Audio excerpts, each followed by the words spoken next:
Rehabilitando Sueños, un espacio dedicado a la realidad de las personas con discapacidad. Aquí encontrarás los conocimientos adecuados para entender mejor esta condición. Comprenderemos también que todos podemos ser parte de una sociedad incluyente y respetuosa, que no discrimine, sino que ayude. Rehabilitando Sueños, los horizontes no terminan, cambian. Bienvenidos a Rehabilitando Sueños, un programa para conocer mejor a las personas con discapacidad, sus desafíos, su vida, sus derechos y anhelos. En los últimos años, las personas con discapacidad han sido más visibilizadas, también han recibido más ayuda y atención, la discriminación se ha reducido y la sociedad se ha vuelto más incluyente. Aún así, los pasos que nos faltan son enormes, pero no imposibles. La utópica sociedad que tanto deseamos la construimos nosotros.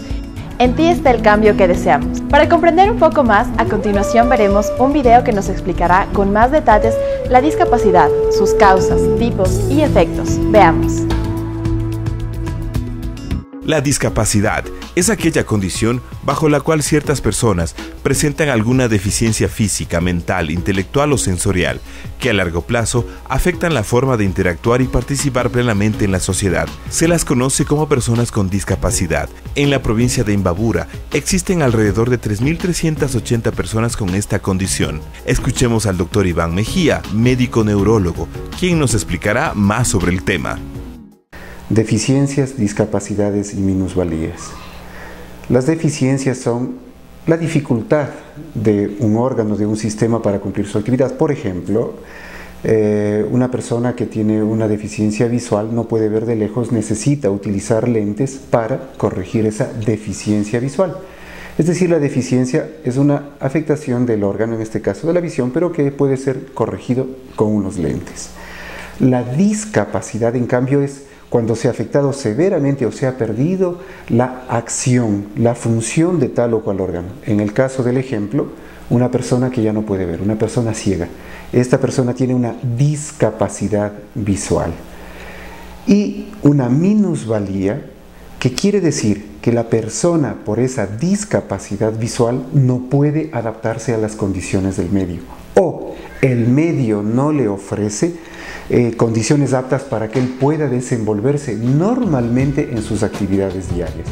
Nosotros ya hicimos en el municipio a que se haga la ley de accesibilidad. Ahora ya tenemos en todas las calles, ya es ley municipal que tienen que hacer, donde quiera que hagan veredas, hacer una rampa en las esquinas para las personas con discapacidad. Las leyes no solo garantizan el trabajo, sino un ambiente digno y que propicie el trato correspondiente a sus necesidades. Antes no les aceptaban, ¿no? Pero ahora ya son más aceptados y ya no les da tanto miedo. La gente piensa que la parálisis o las enfermedades son contagiosas, es que no saben, en realidad no saben. Con ella me ha pasado tantas cosas. Imagínense que voy a una piscina y las mamás les sacan corriendo a los niños sanos porque piensan que que les van a contagiar. Entonces no, ahora la gente ya entiende, ya sabe que las enfermedades no son contagiosas, son físicas más. Salió ya de la Asamblea Nacional la nueva ley orgánica de discapacidades. Las personas con discapacidad debemos interesarnos en conocer esta ley.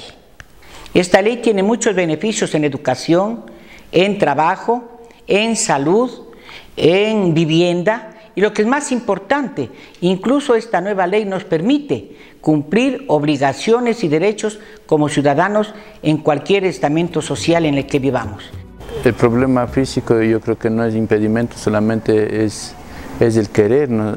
La persona con discapacidad desarrollarse en el campo que pueda hacer, que puede realizarse cualquier actividad que esté acorde en cualquier institución pública o privada. Una de esas formas de hacer realidad la política de inclusión laboral es expedir la ley de discapacidades. Quizá las características más importantes de esta ley es que se establece que las empresas públicas o privadas que tengan más de 25 trabajadores en su nómina deben incluir un mínimo del 4% de esa nómina de personas con discapacidad. Para entender mejor las discapacidades se las puede clasificar en tres grandes grupos: genéticas, congénitas y adquiridas. Escuchemos una explicación al respecto. Hay unas que obedecen a factores genéticos, es decir, en el momento mismo de la concepción de las células sexuales masculinas y femeninas en ese intercambio de información genética de los ADN, ya se produce una alteración y la persona nace con esa alteración, por esta alteración genética. Ella tiene hidrocefalia y mielomelengocelia. Y los doctores me decían que ella no va a vivir ni 8 días, me dijeron. O sea, pero eso es lo que nos movió a nosotros, fue la fe que teníamos al Dios Todopoderoso, y Él es el que nos dio la victoria, porque nosotros le pusimos a mi hija primeramente en las manos de Dios, porque los doctores ya dijeron todo lo que tenían que decir. Al momento que me mandaron al Bacortiz, ahí sí. Ahí los especialistas me dijeron que de pronto tenía contactos con los químicos, me dijo, pero la verdad, yo trabajé en la plantación, pero antes de tener a ella, antes de casarme mismo yo. Y eso supieron decirme los doctores. Otra de las causas puede ser mala alimentación en el embarazo de la madre, o sea, desnutrición, que haya tenido algún contacto con materiales tóxicos. Generalmente son madres que trabajan en plantaciones o que trabajan en algún lugar donde haya elementos tóxicos y que estén, por ejemplo, en base de plomo. Entonces eso ya produce una alteración genética y ya va a haber estos problemas. Hay otro tipo de enfermedades que se producen durante el embarazo. Estas son las enfermedades congénitas. Las madres no se hacen controlar adecuadamente, desgraciadamente, y qué sé yo, adquieren algún tipo de infección viral. Por ejemplo, la rubiola, por ejemplo, la infección por citomegalovirus o la infección por herpes virus. El niño nace con alguna afectación que le produce una discapacidad. Camilita es una niña prematura de 32 semanas y tuvo una asfixia después del parto. Entonces cuando ella se asfixió quedó rígida, muy durísima, no movía ni un dedo. Entonces le llevamos a hacer los exámenes. Arquito estuvo en el Bacortiz, le trataron, le hicimos exámenes de todo porque no sabíamos si veía, si oía, nada. Todo salió normal, de ahí le hicimos el de genética. Y el doctor de genética, el genetista, me dijo que lo de ella era una parálisis cerebral y que eso no era hereditario. El proceso natal es donde se mira bastante las causas que pueden producir una discapacidad, una PC. La anoxia es una de las causas más frecuentes que pueden provocar algún tipo de lesión a nivel cerebral. Y cuando hablamos de este tipo de lesiones, estamos hablando que es en un cerebro inmaduro de 0 a 5 años. Y las otras tipos de discapacidad que las llamamos adquiridas, es decir, la persona nació bien, pero por algún evento pierde la capacidad de funcionamiento adecuado en algún órgano. Hay discapacidades por muchas enfermedades, por ejemplo, un infarto o una hemorragia en el cerebro que le deja paralizado a una persona a todo un lado. Hace una discapacidad física, no puede movilizarse o puede quedarse sin poder hablar. ¿Sí? Es una discapacidad igual que le impide comunicarse. Pero la mayoría de veces son los accidentes de tránsito que producen este tipo de fracturas, sea de la cadera, del fémur, de la rodilla, de la pierna.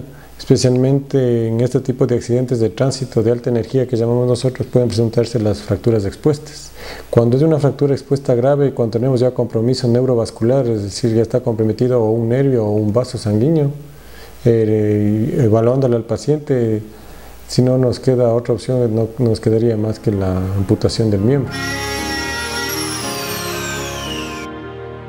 Por la avenida que es Viña de Tulcán, la altura del Olivo Alto, antes de llegar a la Hostería El Prado. El señor que nos atropelló estuvo en el vehículo Chevrolet Aveo, en estado etílico, se nos subió a la vereda y no tuvimos tiempo a reaccionar. Fue fatal, señor, porque mi hijo, igual como él sufría, sufríamos nosotros, y el saber que le iban a cortar su piernita es como que le quitaban media vida a mi hijo, que él ya no podía volver a su trabajo, ya no podía jugar con sus hijos y la falta de salir juntos. Día a día, todos estamos enfrentando situaciones vulnerables en las que podemos ser víctimas de un accidente o incidente. Nuestra herencia genética y modo de vida también nos predisponen para adquirir una condición limitante. Las discapacidades van más allá de una descripción médica, pues la manera en que una persona con discapacidad ve su condición es diferente. El cambio significó superación, aceptarse la persona como está y ser útil al resto de la sociedad. Que en algún momento puede pasar lo mismo con un hijo de ellos y es mejor afrontar las cosas. En vez de quedarse viendo, porque esto no es que le pasa a una sola persona o a mi hijo. Hay muchas personas que, como le digo, critican y ven que el por qué se haría debe ser de otra manera que debe actuar la persona. Al tener una discapacidad, la persona debe acudir a centros de rehabilitación ubicados en instituciones públicas y privadas. Es en estos lugares en donde la esperanza de una vida mejor empieza. Cada programa de rehabilitación es diferente, dependiendo del paciente y condición. El doctor Juan Carlos Vázquez, especialista en terapia física, nos explica al respecto. El paciente ingresa y lo primero que se le realiza es una evaluación funcional para ver en el estado en que se encuentra. Según eso, mirar las necesidades para poderle dar un plan de tratamiento o un protocolo de tratamiento, o sea, lo que él necesita para lograr su recuperación. Mi niño es diagnosticado con esclerosis tuberosa. Conversando con algunas mamitas me indicaron que el gobierno provincial iba a impulsar nuevamente las hipoterapias porque anteriormente estaban suspendidas y bueno, es una oportunidad para incluir a mi hijo en estas terapias. Tenemos en sí niños con diferentes tipos de discapacidades en los cuales trabajamos diferentes tipos de terapias. En sí en los niños lo que tratamos de conseguir es la relajación muscular, que se conecten bien en el entorno social, la inclusión. Trabajamos lo que es terapia educativa, trabajamos lo que es que los niños tengan una mejor motricidad fina, una motricidad gruesa. En sí, ese es el protocolo de tratamiento. Tener una condición discapacitante propone nuevos retos a las personas y a sus familias. Las actividades diarias cambian, los cuidados aumentan y el coraje se vuelve indispensable. Conozcamos la historia de David Chacua, un niño con un talento admirable, un espíritu luchador y un ejemplo de vida. David y su familia son ejemplo de vida. Patti, la madre de David, está pendiente a cada momento de su hijo. Cada día es un nuevo reto. Algo que le preocupa a ella es el futuro y quién se encargará de los cuidados de su hijo. David asiste a una escuela pública. Su madre es la encargada del arduo trabajo de trasladarlo hasta su clase y dejarlo listo para que estudie. La falta de movilidad de sus extremidades no es un impedimento para que David realice las actividades escolares. Con el tiempo ha desarrollado una increíble habilidad con su boca. En el recreo, su madre se convierte en una compañera más de juegos. Comparte, juega y se divierte con ellos. David es un niño muy alegre, feliz, es seguro de las cosas que él hace, es espontáneo, hace y dice lo que él siente, como todo niño en su edad. A él le gusta dibujar, pintar, cantar. A su manera él juega así con sus juguetes en la cama. Para mí y para él no hay barreras. Mientras él quiera salir adelante y yo como madre sacarlo, ayudarle, apoyarle. Su pasatiempo favorito es dibujar y lo hace tan bien que ha ganado un sinnúmero de reconocimientos y premios. Algunos de sus trabajos van al exterior y otros los dedica a los mandatarios del país. Como pudimos observar, existen varios tipos de discapacidad, genética, congénita o adquirida. Algunas son evitables con los debidos cuidados y precauciones, otras son tratables y todas son una prueba y ejemplo de vida. Eso ha sido todo por hoy, espero les haya sido de ayuda y agrado. Recuerden, el espíritu no tiene discapacidad, a nuestro alrededor hay personas que necesitan nuestra ayuda, no solo para cruzar la calle o para subir una escalera, sino también para tener con quien reír, alguien en quien confiar.